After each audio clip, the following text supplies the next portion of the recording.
Parents laughed, saying my sister would crash at my place for a while. I stood up and said, "That's funny. I moved out 6 weeks ago." Mom froze. "Wait. Then where have you been living?"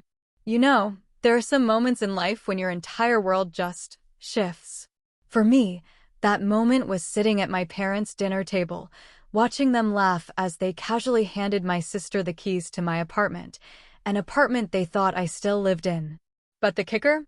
I just looked them dead in the eye and said, "Funny, I haven't lived there for 6 weeks." Can you even imagine the stunned silence? The way my mom's voice trembled when she asked, "Wait then, where exactly have you been staying?" My name's Natalie, and at 31 years old, I thought I'd finally built a life for myself. That downtown Chicago apartment? It wasn't just a place, it was years of scraping, of working myself to the bone. Because, unlike my sister, Elaine, I was never handed anything. So, when they tried to give my home away without even asking me, that was the line. That was when I finally stood up for the daughter they'd always forgotten. Growing up in suburban Illinois, it felt like I was always in Elaine's shadow. Our house had 4 bedrooms, but the spotlight? It only ever seemed to find her. From day one, the pattern was clear. Elaine got attention, praise, resources. Me? I was expected to just figure things out. I still remember my 16th birthday. I'd been dropping hints for months about a small pizza party with friends. But when the day came, my parents had completely forgotten. My mom was driving an 11-year-old Elaine to her dance recital. My dad was working late. I ended up ordering a single small pizza, eating it alone in my room, staring at college brochures. 5 years later, for Elaine's 16th, they rented an entire venue, hired a DJ, and gifted her a perfectly good car with a giant red bow. A car. School events followed the same pattern. My parents rarely showed up for my honor society inductions or debate finals. When I graduated as salutatorian, my mom spent most of the ceremony taking photos of Elaine in the audience, instead of watching me give my speech. For Elaine, they'd rearrange vacations for softball tournaments, stay up late helping with science projects. For me, crickets. This disparity just kept growing. In college, I worked 3 jobs simultaneously: coffee shop mornings, library evenings, waitressing on weekends. Every single dollar went towards Northwestern, where I studied marketing. My parents contributed what they called what they could afford, about $500 a semester. Not enough for books, let alone tuition. Meanwhile, Elaine went to the University of Chicago with full parental support, graduating debt-free. When she struggled, my dad hired tutors. When she wanted to live off campus, they covered her security deposit and rent. No questions asked. After I graduated, I landed an entry-level marketing job in downtown Chicago. Modest salary, so I budgeted like a hawk, living with 3 roommates in a cramped apartment miles from the office. I packed lunches, skipped vacations, saved every spare dollar. 3 years, promotions, side gigs managing social media, and I finally had enough for a down payment on my own small 1-bedroom in River North. That apartment? It was everything to me. 900 square feet of hardwood floors, exposed brick, windows that caught the morning light just right. The kitchen was tiny, but I found a beautiful secondhand island that became my workspace and dining area. Every single piece of furniture, every little detail, represented careful selection and saving. The gray sectional couch? 6 months of overtime. My bedroom set came from 4 different thrift stores, painstakingly refinished on weekends. Nothing matched perfectly, but everything was intentionally chosen. It was mine. Just before all this family drama really exploded, I went through a painful breakup with Thomas, my boyfriend of 2 years. We met at a marketing conference, and I thought we had something solid. Then one evening, over dinner, he casually announced he'd taken a job in Seattle, without discussing it with me. When I reacted, he was genuinely surprised I might have wanted input on a decision that effectively ended our relationship. The breakup left me feeling incredibly vulnerable, questioning my judgment. Despite the unequal treatment, I tried to maintain a surface-level relationship with my family. I called my mother weekly, sent gifts, attended monthly Sunday dinners, a 40-minute drive each way, just to sit there while the conversation inevitably revolved around Elaine's latest drama or accomplishment. I'd smile and nod through stories about her third attempt at grad school or her new boyfriend. I'd clear the table while my mother fussed over Elaine. I'd hug everyone goodbye, already mentally calculating how long I could reasonably avoid the next dinner. These dinners were performances. I played the role of supportive daughter and sister, keeping my true feelings locked away. I'd learned early that expressing hurt or resentment only got me labeled too sensitive or jealous. So, I built walls. My real life, my friendships, my struggles, my achievements, all carefully separate. My apartment was my sanctuary from all of it. My proof that I could create something beautiful, entirely on my own. As we entered our 20s and 30s, Elaine's pattern of instability became impossible to ignore. While I built a steady career with consistent promotions, she bounced between jobs like a pinball. Barista for 3 months, quit because early hours disrupted her creative energy. 6 weeks at an admin job, quit because her supervisor didn't understand her process. Tried real estate, gave up after failing to close a single deal in 4 months. And after each job ended, our parents stepped in.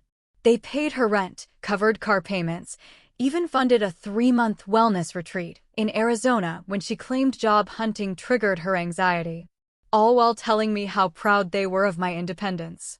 As if my self-sufficiency was convenient, not necessary. Her relationships followed the same pattern. She cycled through boyfriends and roommates, every breakup a dramatic fallout, always positioning her as the victim. Friends became toxic, roommates impossible. And every time, my parents would console her, offer advice, and, of course, more financial assistance. About 8 months ago, I started noticing concerning patterns regarding my apartment.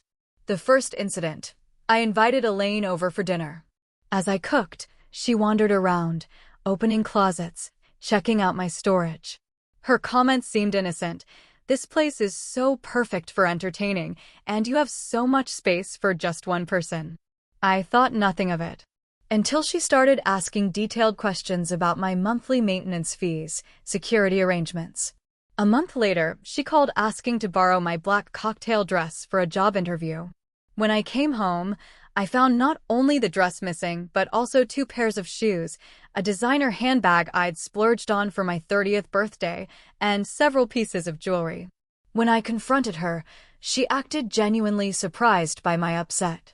I thought you'd want to help me look professional. It's not like you were using them today. Then the unannounced visits began.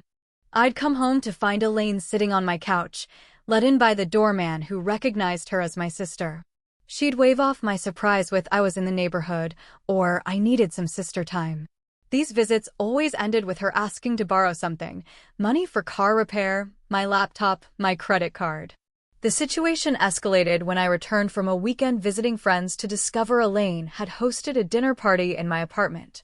8 strangers had used my dishes, sat on my furniture, left wine stains on my rug. When I called her in shock, she just laughed it off. My place was too small, and I knew he wouldn't mind. We cleaned up most of it. I finally confronted her directly. I sat her down over coffee. Elaine, I need you to understand. My apartment is my private space. You cannot come over without calling. You cannot borrow my things without asking. And you absolutely cannot host parties here, whether I'm home or not. Her response was so dismissive. Why are you being so uptight? We're sisters. What's yours is mine, right? You've always been so weird about sharing. When I stood firm, she did what she always did, called our parents. That evening, I received a lecture from my father about family supporting each other and a tearful call from my mother asking why I was being so selfish when Elaine just admires your beautiful home. The only validation came from my friend Jessica, who witnessed one of Elaine's uninvited visits. After my sister left, Jessica turned to me, her face etched with concern. Natalie, that was not normal. You know that, right? The way she went through your mail, the comments about how much everything must cost, the way she took your sweater without asking. She is not respecting your boundaries at all. The final straw? Things in my apartment started getting moved or disappearing entirely. My passport, which I kept in a specific drawer, was suddenly on my bookshelf. Financial documents rearranged. A pair of expensive wireless earbuds vanished. The security of my own home began to feel compromised, and with it, my sense of safety and independence. The breaking point came after I returned from a 3-day business trip to New York. I'd been presenting our agency's campaign to a major client. Meetings went exceptionally well. My boss had even hinted at a promotion if we landed the account. I was riding a wave of professional accomplishment as I unlocked my apartment door. That feeling evaporated instantly. My neat, organized space looked like it had been hit by a small hurricane. Empty wine bottles lined the kitchen counter. Takeout containers spilled from the overflowing bin. Couch pillows strewn everywhere. An unfamiliar jacket hung over my dining chair. As I moved through the apartment, a growing horror washed over me. Multiple towels lay damp on my bathroom floor. My expensive face creams and serums had been used, caps left off, contents significantly diminished. The guest bedding was rumpled on the couch, along with blankets I didn't recognize. But the most painful discovery waited in my bedroom. My journal, which I kept in my nightstand drawer, lay open on the bed, pages visibly turned and creased. Next to it sat a wine glass with a lipstick smudge that matched the shade Elaine typically wore. The invasion of this most private space, the words I had written about my feelings, my therapy journey, my deepest insecurities, it was breathtaking in its violation. I called Elaine immediately, my hands shaking with an anger I rarely allowed myself to feel. When she answered with a casual, "Hey sis," I could barely form coherent sentences. "My apartment. You were in my apartment with people.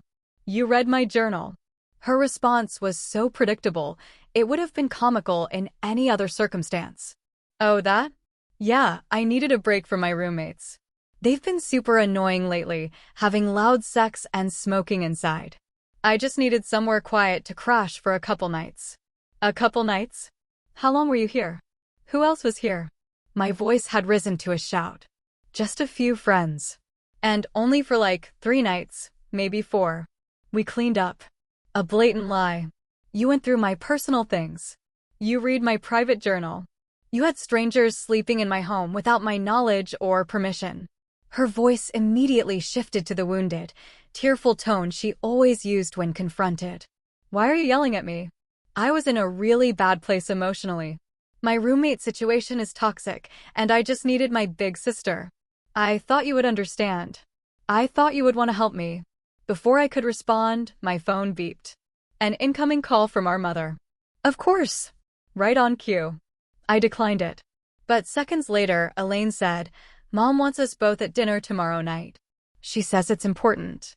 The emergency family dinner the next evening had all the elements of a carefully orchestrated intervention. Except I was the one being intervened upon, rather than the person who had violated boundaries. My parents' house looked exactly as it always had, family photos dominated by Elaine's achievements, furniture arranged to showcase my mother's porcelain figurines, the faint smell of my father's pipe tobacco despite his doctor's orders. The tension was palpable as we sat down to my mother's pot roast. My father cleared his throat several times, a sure sign he was preparing for a serious conversation. My mother fluttered around, refilling water glasses no one had drunk from, rearranging serving dishes that needed no adjustment. After a painfully silent 15 minutes of eating, my father put down his fork with deliberate precision. "Your sister has had some challenges recently," he began, as though Elaine weren't sitting directly across from me, studying her plate. "Her landlord has been completely unreasonable." My mother jumped in. "Completely unreasonable. Raising the rent with no warning." "There was warning," Elaine mumbled. 2 months ago." I remained silent, already seeing where this was heading. "The point is," my father continued, "your sister needs some temporary assistance. We've always taught you girls that family helps family." "Family helps family," my mother echoed, reaching to squeeze Elaine's hand. "And we know you have that lovely apartment with plenty of space." "Elaine was evicted," I stated flatly. "That's what this is about, isn't it? She didn't pay her rent again, and now she has nowhere to go." My parents exchanged glances. My mother's lips tightened. "It's not an eviction if you leave voluntarily before it gets to that point. We gave her the money for rent, my father added, a note of confusion entering his voice for the first time. Last month. And the month before. Elaine suddenly became very interested in rearranging the peas on her plate. So, what exactly are you asking me? I knew the answer, but I wanted them to say it explicitly. We think it would be best if Elaine stayed with you for a little while, my mother said, her voice syrupy sweet, just until she finds a new place. A few months at most. Absolutely not. The firmness in my voice surprised even me. Natalie, my father said, his tone hardening. Your sister needs help. This is what family does. No. I shot back, the words I'd swallowed for years finally spilling out. This is what our family does for Elaine. When I needed help with college tuition, I got a third job. When I needed a place to live, I found roommates and worked overtime. When I wanted to buy an apartment, I saved for years. That's different, my mother interjected. You've always been so independent, so capable. And that became the excuse for giving me nothing while giving her everything. I cried. I am not letting her move into my home. Not for a day. Not for a week. Certainly not for months. You have 2 bedrooms, my father argued, his face reddening. I have 1 bedroom and a home office that I need for my job. And even if I had 10 bedrooms, the answer would still be no. Elaine doesn't respect boundaries. She has proven that repeatedly. Oh, boundaries, my mother scoffed, waving her hand as if swatting an annoying fly. You and your boundaries. Sisters should share and support each other. Support goes both ways, I said. When has Elaine ever supported me? When has she respected my privacy or my possessions? When has she shown any concern for my feelings? You're being selfish, my father declared, playing his trump card, the accusation that had kept me in line my entire life. Your sister is family. So am I said, rising from the table, tears streaming down my face despite my best efforts to contain them. But that has never seemed to matter to any of you. I drove home that night, hands gripping the steering wheel so tightly my knuckles turned white. Through the blur of tears, one thought crystallized with perfect clarity. Nothing would ever change. I would always be the responsible one, expected to sacrifice for Elaine. I would always be the daughter whose needs came second. I would always be giving pieces of myself away until there was nothing left. Unless I changed the pattern myself. That night, in my apartment, surrounded by the evidence of my sister's disregard for my space and belongings, I finally broke down completely. The sobs that tore through me came from somewhere deep, primal, years of suppressed hurt and anger finally finding release. I curled into a ball on my couch, clutching a pillow to my chest, as if it could somehow protect me from the pain radiating through my body. When the storm of tears finally subsided, I felt hollow, but oddly clear-headed.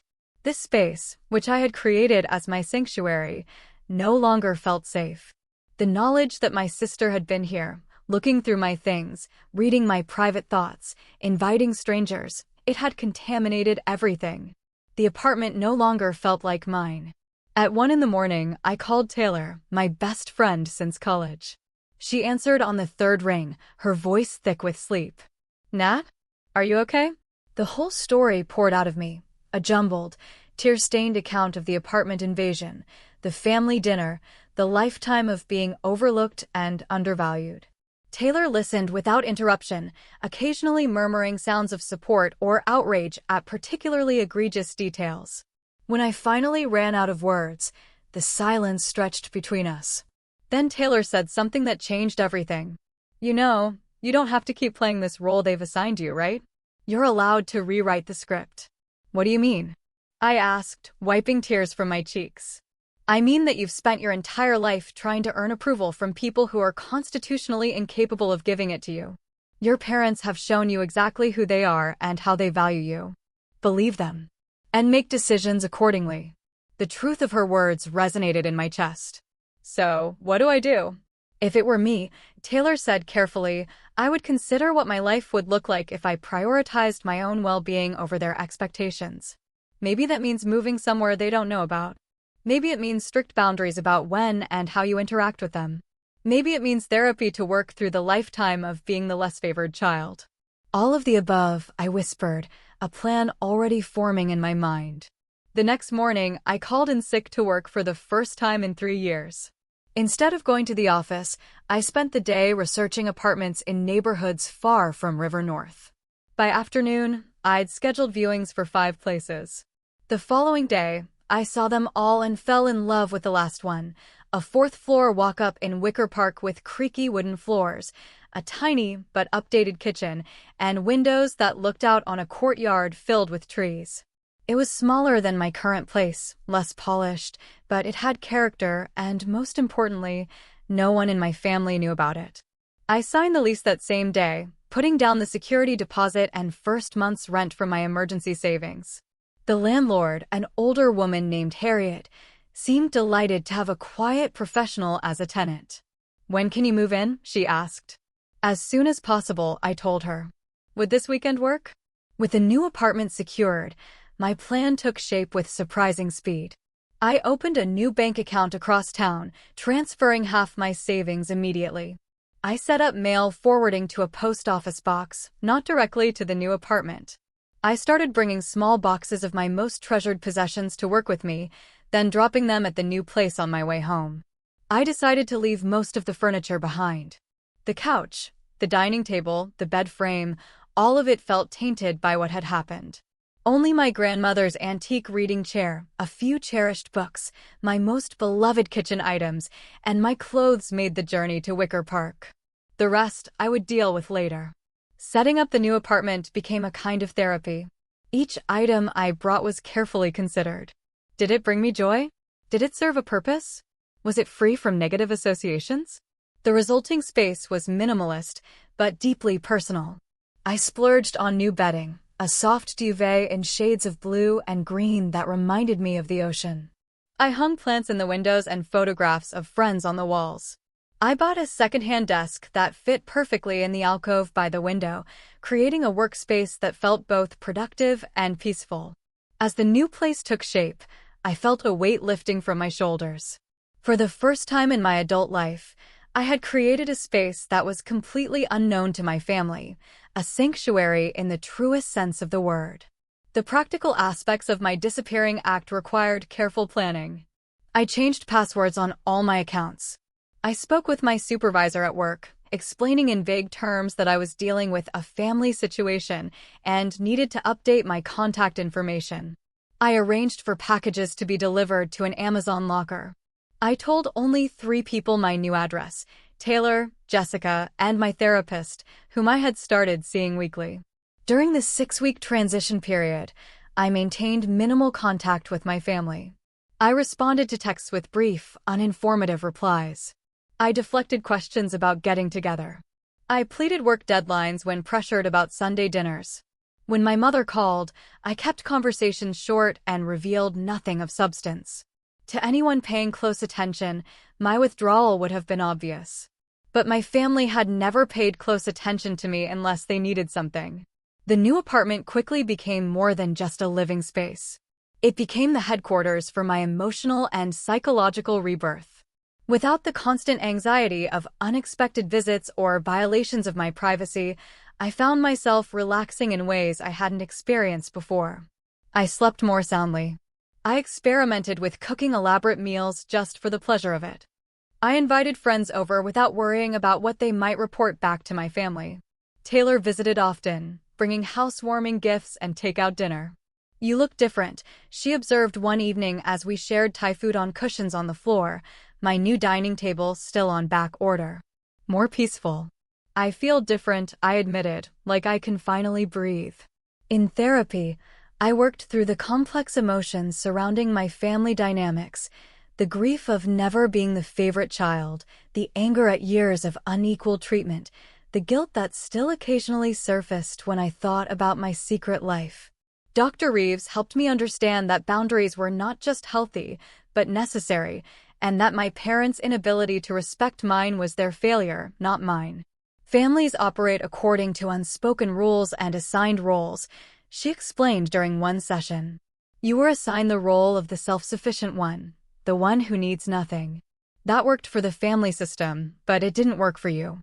By changing your behavior, you are disrupting that system. Expect resistance. The resistance, when it came, was exactly as predicted. As the weeks passed, my parents' messages grew increasingly urgent. My mother's texts evolved from casual check-ins to worried inquiries about my health. My father, who rarely communicated directly, began calling on his drive home from work.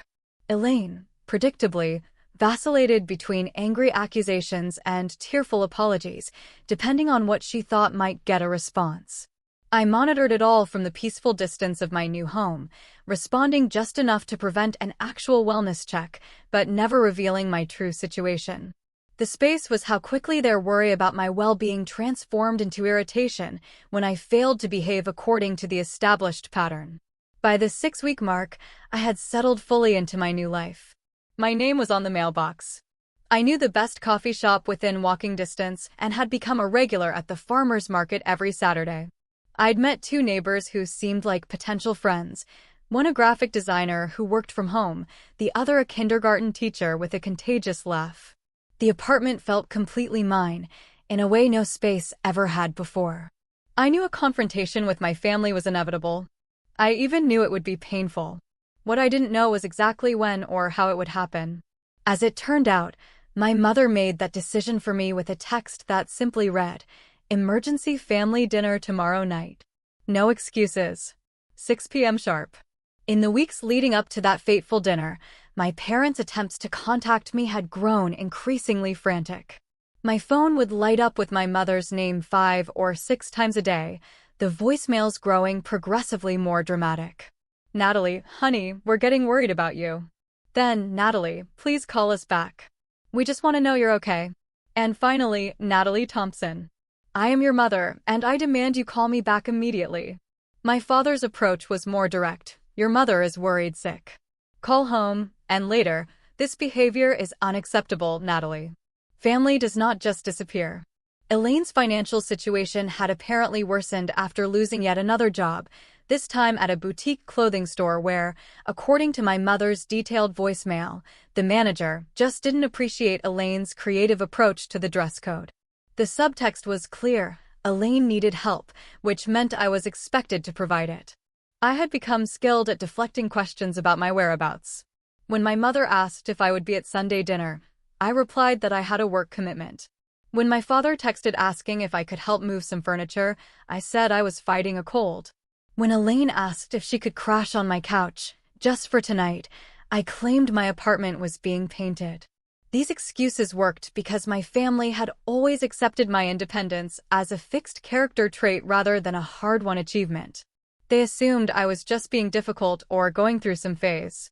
It never seemed to occur to them that I might have taken actual steps to protect myself from their encroachment. The emergency family dinner text arrived on a Tuesday morning. My immediate instinct was to ignore it, but Dr. Reeves had been helping me recognize the difference between avoidance and boundaries. Avoiding my family indefinitely wasn't a sustainable solution. Establishing clear boundaries with them was. This dinner might provide the opportunity to do exactly that. "I'll be there," I texted back to my mother, 3 simple words, immediately triggering a flurry of happy face emojis in response. As I drove to my childhood home that Thursday evening, my stomach clenched with anxiety. I had prepared as thoroughly as possible, rehearsing responses to likely scenarios with both Taylor and Dr. Reeves. I had meditated that morning, gone for a long run, and worn an outfit that made me feel confident, a tailored blazer over a simple blouse and jeans. Still, as I parked in the driveway, the familiar weight of family expectations settled on my shoulders. The house looked exactly as it always did: my mother's carefully tended flower beds, my father's meticulously trimmed lawn, the porch light welcoming visitors while the interior revealed warm golden light through partially drawn curtains. The perfect suburban tableau. I took a deep breath, straightened my shoulders, and rang the doorbell rather than using my key. A small act of separation that didn't go unnoticed by my mother when she opened the door. "Since when do you ring the bell?" she asked, her attempt at lightness undermined by the tension around her eyes. "This is still your home, you know. Is it?" I replied quietly, stepping past her into the foyer. The atmosphere inside was thick with unspoken tension. My father sat in his usual recliner, newspaper folded beside him, pretending to watch a baseball game with the volume turned low. Elaine perched on the edge of the sofa, scrolling through her phone with faux nonchalance. She glanced up as I entered, her expression unreadable. "Dinner will be ready in 10 minutes, my mother announced, hurrying back to the kitchen. "I made your favorite pot roast with those little red potatoes you like." It was Elaine who loved those potatoes, not me. I'd been vegetarian for 3 years, a fact my mother consistently forgot or ignored. Rather than correcting her, I simply nodded and took a seat as far from Elaine as possible. Dinner was a masterclass in passive-aggressive communication. My mother filled every silence with nervous chatter about neighbors and distant relatives. My father punctuated her stories with occasional grunts of acknowledgement. Elaine pushed food around her plate, contributing nothing. I answered direct questions with minimal responses, waiting for the real purpose of this gathering to emerge. It came, as family bombshells often do, with dessert. My mother had made apple pie, not my favorite, but Elaine's. And as she served it with unnecessary flourish, my father cleared his throat. "Your sister has had some temporary setbacks," he began, as though continuing a conversation we had been having all along. "Job market is tough right now, very competitive." My mother nodded vigorously. "So competitive. And rental prices are just outrageous these days." I said nothing, taking a small bite of pie. "The thing is," my father continued, reaching into his pocket, "we think we've found a good solution. Temporary, of course, until Elaine gets back on her feet." With deliberate ceremony, he placed a set of keys on the table between us. "My keys? To my River North apartment. We think it makes perfect sense for your sister to use your place for a while," my mother said, her voice bright with false certainty. "You have all that space, and you're at work most of the time anyway." "We already spoke to your building manager," my father added. "Mr. Peterson, nice fellow. He said it's no problem to add Elaine to your lease temporarily." I stared at the keys, a strange calm settling over me. "You spoke to my building manager without talking to me first?" "We knew you'd agree once you thought about it," my mother said. "Family helps family." Elaine finally looked up, a small, victorious smile playing at the corners of her mouth. "I promise I'll keep everything super clean this time," she said, the implication that she would be moving and regardless of my opinion hanging in the air between us. My father nodded decisively. "It's all arranged then. Elaine can move in this weekend. Just for a few months until she finds something else." They were all looking at me now, waiting for my acquiescence. The script they had followed my entire life playing out exactly as they expected. The responsible daughter would once again sacrifice for the family. Would once again put her sister's needs above her own. Would once again accept the unequal distribution of support and respect. I looked at each of them in turn, my father's confident expression, my mother's pleading eyes, my sister's barely concealed triumph, and made my decision. I felt strangely calm as I looked at my family gathered around the table, all waiting for my predictable compliance. For once, I held information they didn't have, power they couldn't anticipate. The irony that they had inadvertently created this situation through their own actions was not lost on me. "That's funny," I said, my voice steady and clear. "I haven't lived in that apartment for 6 weeks." The silence that followed was absolute. My mother's fork clattered against her plate. My father's confident expression froze, then crumbled into confusion. Elaine's smug smile vanished, replaced by widening eyes and parting lips. "What do you mean you haven't lived there?" my mother finally asked, her voice trembling slightly. "Where have you been staying?" My father leaned forward, his face flushing with the first stirrings of anger, always his go-to emotion when control slipped from his grasp. "What are you talking about, Natalie? Of course, you live there. We were just on the phone with your building manager yesterday." "I still own the apartment," I clarified. "I still pay the mortgage. But I do not live there anymore. I moved out 6 weeks ago after Elaine let herself in while I was on a business trip, invited strangers over, went through my personal belongings, and read my private journal." Elaine's face went pale, then red. "I didn't. It wasn't like that." "It was exactly like that," I countered, still maintaining my composure. "You violated my space and my privacy. You always have. Because you've never been taught that other people's boundaries matter." "Boundaries again," My mother said, throwing up her hands. You and these boundaries. We are family, Natalie. Family does not have boundaries. Healthy families absolutely have boundaries. I replied. And healthy families respect each other. They don't play favorites or expect one child to constantly sacrifice for another or make major decisions about someone's home without consulting them. My father's expression had shifted from confusion to full-blown anger. So, you've been lying to us for weeks, hiding where you live? What kind of daughter does that? The kind who has learned that it's the only way to protect herself, I said quietly. The kind who has spent her entire life trying to earn the same consideration automatically given to her sister. The kind who finally realized that was never going to happen. This is ridiculous, my mother said, tears gathering in her eyes. We have always treated you girls exactly the same. I couldn't help the short, bitter laugh that escaped me. Mom, that is just not true. And I think on some level you know it. When Elaine needed college tuition, you paid it. When I needed it, I worked 3 jobs. When Elaine lost apartments because she spent rent money on other things, you bailed her out. When I saved for years to buy my own place, you barely acknowledged it until you decided it could solve Elaine's problems. That is completely different, my father interjected. Elaine needs more support. She's sensitive. And I was capable, I finished for him. So capable that you decided I didn't need parents, just occasional observers who stepped in only when they needed something from me.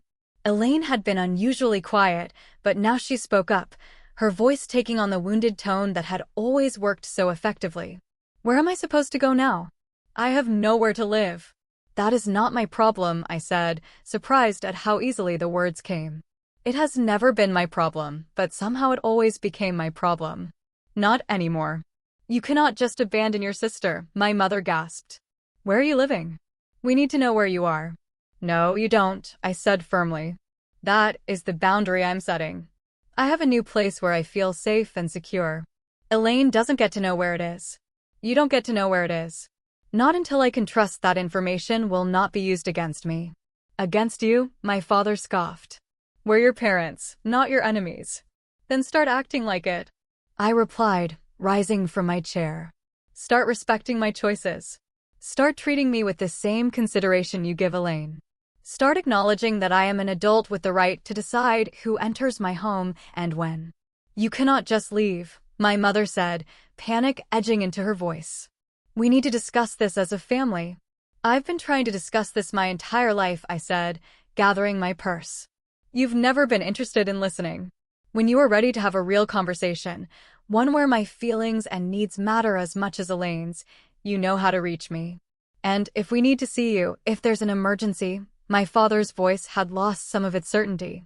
You can call or text if it's a genuine emergency and not another attempt to manipulate me into solving Elaine's problems. I will respond. Elaine was crying now, real tears streaming down her face. You're being so mean. I just needed help. For the first time, I looked directly at my sister, seeing not the perpetual victim she portrayed, but the adult who had consistently chosen to take rather than ask, to assume rather than earn. You have always needed help, Elaine, and I have always given it, even when it hurt me to do so. That ends today. It's time for you to solve your own problems. As I walked toward the door, my mother followed, her hands fluttering anxiously. You cannot just walk away from family, Natalie. Family is forever. I paused, my hand on the doorknob. I am not walking away from family, Mom. I am walking away from the role you assigned me in this family. I am still your daughter. I still love you. But I will not be Elaine's safety net anymore, and I will not be the dependable one you only notice when you need something. The drive back to my new apartment was surreal. My hands should have been shaking. My heart should have been racing. Instead, I felt a profound sense of peace washing over me. For the first time in my adult life, I had spoken my truth without apology or modification. I had set a boundary and held it, despite the emotional manipulation that had always worked before. As I climbed the 4 flights of stairs to my apartment, I realized I was smiling. The space that greeted me felt more like home than anywhere I had ever lived. Not because of the furnishings or the location, but because it represented a choice I had made entirely for myself. A choice to value my own well-being. A choice to rewrite the script of my family relationships.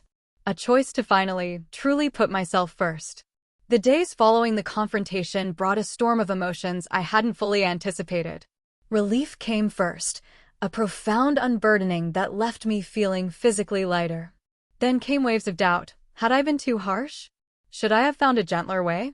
Was I destroying my family relationships beyond repair? Guilt followed, deeply ingrained from years of being told that family obligation trumped personal needs. And underneath it all, a current of grief for the supportive family I had always wanted but never truly had. The initial loneliness was harder than I expected. Sunday evenings, when I would normally have been at family dinner, felt particularly empty. I filled them with new rituals, calling friends, taking long walks through my neighborhood, cooking elaborate meals just for myself, attending community yoga classes at the studio down the street. Slowly, the emptiness began to feel less like deprivation and more like possibility, a canvas waiting for new connections and experiences.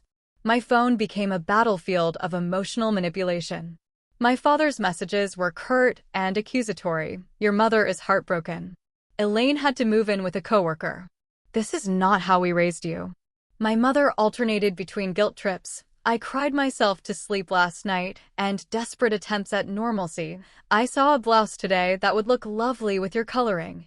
Elaine's approach was the most erratic, ranging from vicious attacks, "You have always been jealous of me," to pathetic pleas, "I have nowhere to go," to attempts at boundary crossing, "Just tell me your new address." "I promise I won't tell Mom and Dad." I responded to none of them at first, using the techniques Dr. Reeves had taught me to acknowledge the emotions their messages triggered without feeling compelled to act on them. Instead, I focused on building my new life. I joined a book club. I volunteered at a weekend food pantry. I accepted dinner invitations from coworkers I had previously kept at a professional distance. Each new connection reminded me that family could be chosen, not just inherited. After 3 weeks of silence, I finally responded to one of my mother's messages, a simple note asking about my father's upcoming birthday. This opened a careful, limited channel of communication. I answered texts but ignored emotional manipulation. I deflected questions about my location. I responded to updates about extended family, but not to news about Elaine's latest crisis.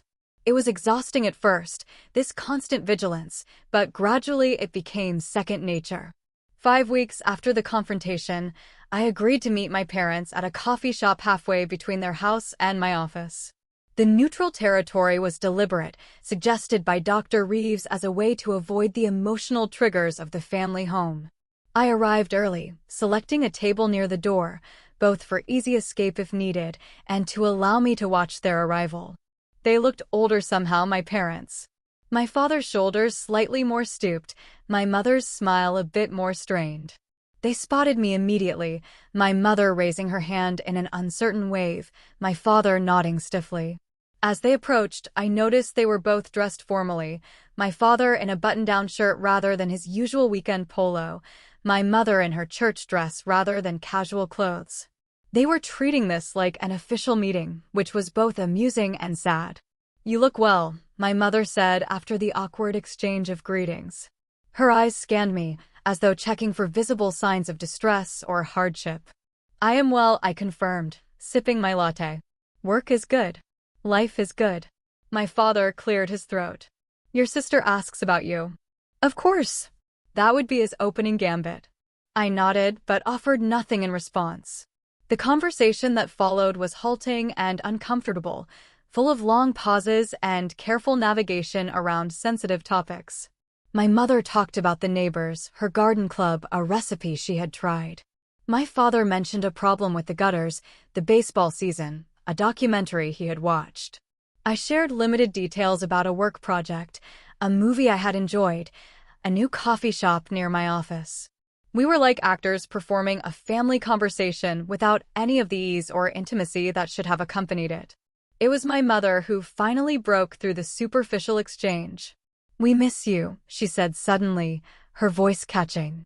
"The house feels empty without you coming for Sunday dinners." "I haven't lived at home for 12 years, Mom," I pointed out gently. "I know, but you were still part of our routine, part of our lives." Tears welled in her eyes. I don't understand why that had to change.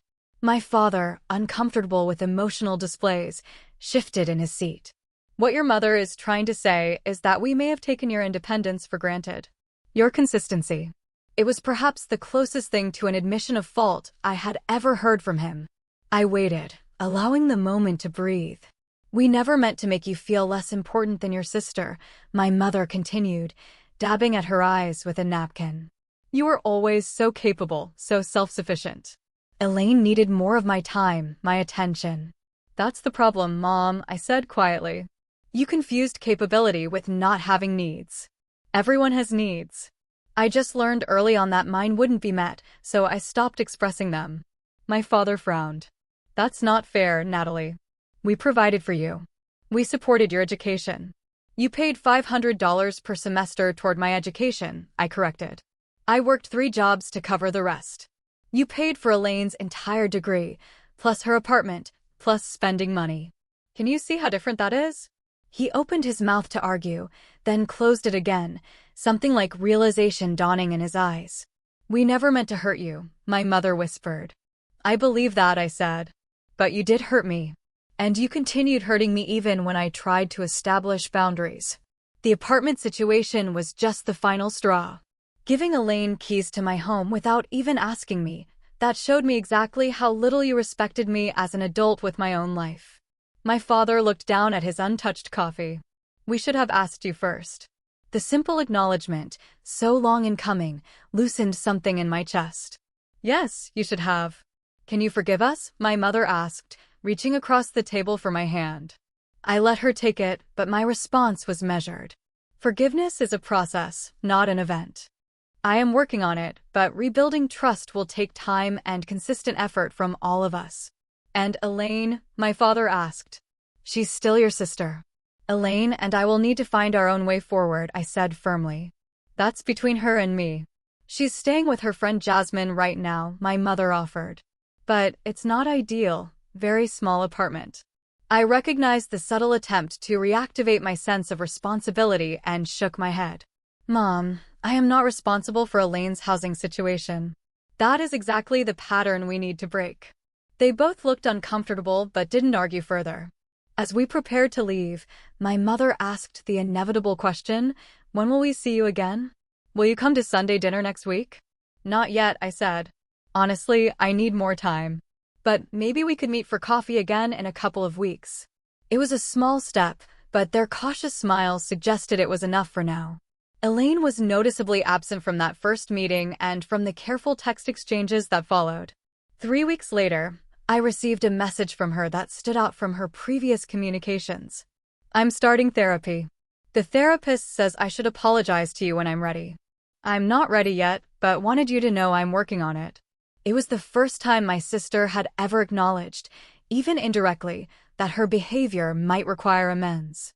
I sent back a simple response. I'm proud of you for taking that step. In my own therapy sessions, Dr. Reeves helped me process the complex emotions of rebuilding family relationships on new terms. What you are doing is incredibly difficult, she acknowledged. You are not just changing your own behavior. You are asking an entire family system to change patterns established over decades. There will be backsliding. There was. Particularly when my mother began making cautious inquiries about my new address, or when my father hinted that family gatherings would be so much simpler if Elaine and I could just put the past behind us. Each time, I gently but firmly redirected, reinforcing the boundaries I had established. Meanwhile, my life in Wicker Park flourished. I befriended Zoe, the kindergarten teacher from down the hall, who introduced me to her circle of friends. I joined a community garden on the block, tending to herbs and vegetables in a small plot that connected me to neighbors of all ages. I accepted a promotion at work that acknowledged the quality of my contributions rather than just my reliability.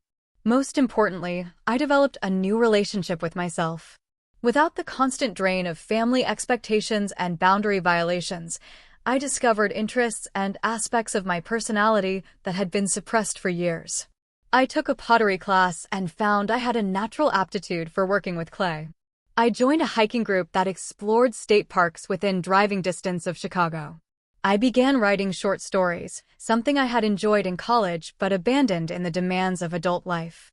6 months after that confrontation at my parents' dinner table, I invited them to meet me at a restaurant near my new apartment.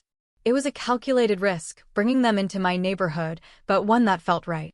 After dinner, I walked them to my building, but did not invite them up, the boundaries still holding firm, but softening enough to allow them this knowledge. "It looks nice," my father said, studying the brick facade with approval. "Good neighborhood." "It is," I agreed. "I'm happy here." My mother squeezed my hand. "That's what matters, honey, that you are happy." I smiled, recognizing the genuine sentiment behind her words. Our relationship was far from perfect, still imbalanced in many ways, still carrying the shadows of old patterns. But it was evolving, reshaping itself into something that might, with continued effort on all sides, eventually become healthy. As for Elaine, our reconciliation came more slowly.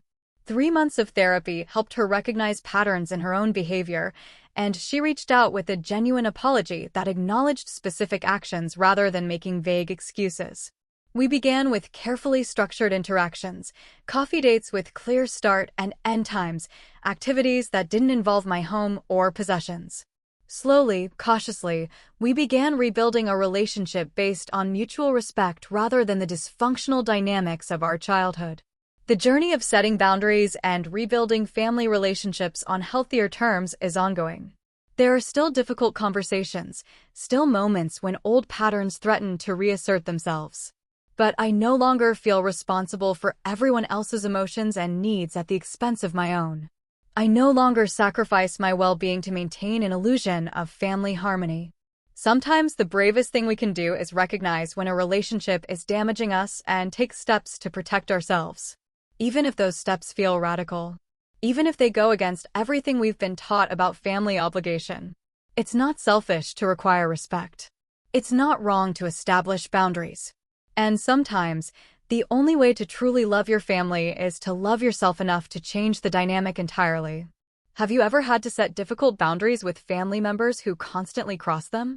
Tell me what you think, I really want to know.